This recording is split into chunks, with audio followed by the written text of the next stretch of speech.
अस्सलाम वालेकुम फ्रेंड्स, मैं हूं शहजाद मुगल और आप देख रहे हैं टेक नॉलेज।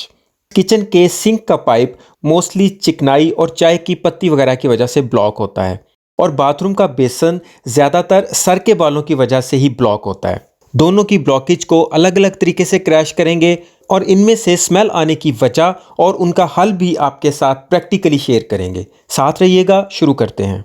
तो फ्रेंड्स, हम चिकनाई और बालों पे दोनों पे ही एक्सपेरिमेंट करके देख लेते हैं। ये आप चिकनाई देख सकते हैं। हम इसे सपोज कर लेते हैं कि ये किचन का ड्रेन है और उसमें ये चिकनाई जमी हुई है। इस पे भी एक्सपेरिमेंट करके देख लेते हैं। और ये आप देख सकते हैं, एक ग्लास में हमने किचन में जमी हुई चिकनाई की तरह की चिकनाई ले ली है और दूसरे ग्लास में हमने बाल ले लिए हैं। तो इसमें हम कास्टिक सोडा डाल के एक्सपेरिमेंट करेंगे कि आया कास्टिक सोडा से चिकनाई या बाल रिजॉल्व होते हैं, इनसे हमारा मसला हल होता है या फिर हमें कोई और चीज़ यूज़ करना पड़ेगी। कास्टिक सोडा इस तरह टुकड़ी की शक्ल में आपको किसी भी मार्ट से कास्टिक सोडा के नाम से मिल जाएगा या फिर जहाँ पे सर्फ वगैरह बनता है उस जगह से भी आपको ये कास्टिक सोडा इस तरह क्रिस्टल फॉर्म में मिल जाएगा। इसे आपने डायरेक्ट हाथों से नहीं पकड़ना, इसके लिए ग्लव्स भी यूज़ करना है और जब इसके अंदर आप पानी यूज़ करते हैं तो फिर आपको मास्क भी लगाना पड़ेगा। तो फ्रेंड्स, इतना था कास्टिक हमें 40 रुपये में मिला है। हमने ज़्यादा से ज़्यादा इसमें 5 रुपये का कास्टिक डाल दिया है। अब हम इसमें थोड़ा पानी ऐड कर देते हैं।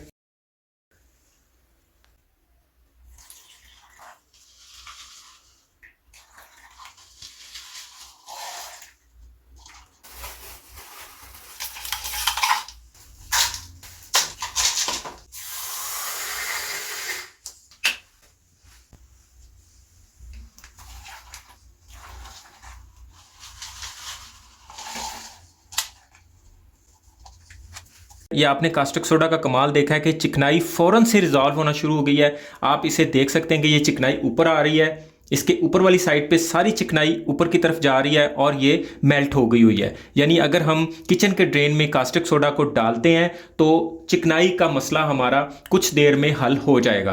आप देख रहे हैं कि इसके नीचे से चिकनाई बिल्कुल ख़त्म हो गई है और ऊपर आती जा रही है और चिकनाई साथ में ही मेल्ट होती जा रही है। इसी तरह ये हमने जिस ग्लास में बाल डाले थे, जो कि बाथरूम का इशू है हमारा, उसमें भी हमने कास्टिक सोडा डाला है। ये भी हमारी नज़रों के सामने देखते ही देखते ये इसके बाल ऐसे इसके अंदर बिल्कुल हल हो गए हैं, जैसे कोई हमने इसमें कलर डाला हो। आप देख सकते हैं कि ये बाल है, लेकिन ये इस वक्त बिल्कुल मेल्टिंग कंडीशन में आ गए हैं। ये बिल्कुल टूट रहे हैं। हालांकि बाल एक ऐसी चीज़ है जो अगर आपके ड्रेन में फंस जाते हैं तो वो बाल किसी भी चीज़ को अपने साथ लपेट के बहुत बड़ी ब्लॉकेज बना लेते हैं, जो कि डिसॉल्वेबल नहीं होता। और देखते ही देखते कुछ दिनों में वो बाल इस कदर ब्लॉकेज बना लेते हैं कि वो किसी नॉर्मल तरीके से हम ब्लॉकेज उसे नहीं खोल सकते। कास्टिक सोडा ने बालों को भी रिजॉल्व कर दिया है और हमारी जमी हुई चिकनाई भी इस टाइम बिल्कुल मेल्ट हो चुकी है। ये आपके सामने है।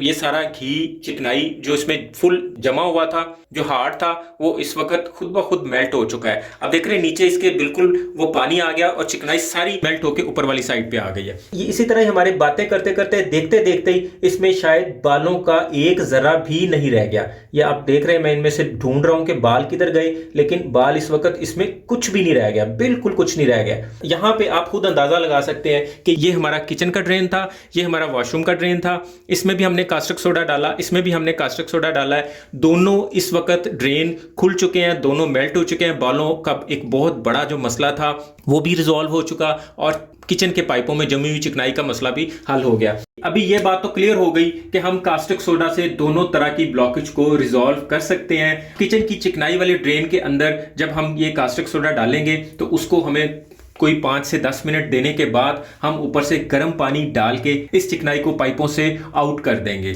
लेकिन 5 से 10 मिनट के बाद अगर हम उसमें गर्म पानी नहीं डालेंगे या पानी का फ्लो नहीं बहाएंगे तो ये 1 आध घंटे के बाद किसी और बेंड पे जाके ये चिकनाई दोबारा से जम जाएगी। लेकिन इसके बरक्स जब बाथरूम के ये बाल डिसॉल्व हो जाएंगे तो वो दोबारा से किसी जगह पे भी ब्लॉक नहीं होंगे।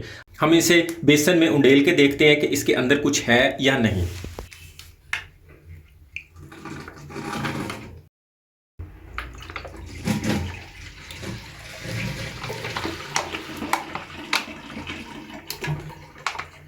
तो फ्रेंड्स, आप देख सकते हैं कि इन बालों के अंदर ये सिर्फ ये धागे बचे हैं। ये जितने ये बाल नहीं है, ये धागे हैं। ये बालों के अंदर फंसे हुए धागे थे।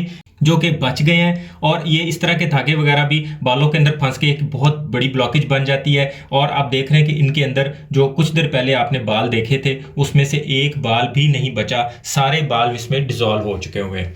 वीडियो पसंद आए तो इसे लाइक और दोस्तों में शेयर लाजमी कीजिएगा। चैनल पर नए हैं तो इसे सब्सक्राइब करके बेल के आइकन पर प्रेस करना मत भूलिएगा। अभी के लिए इतना ही। अपना और अपनों का ख्याल रखिएगा। बहुत बहुत शुक्रिया। अल्लाह हाफिज।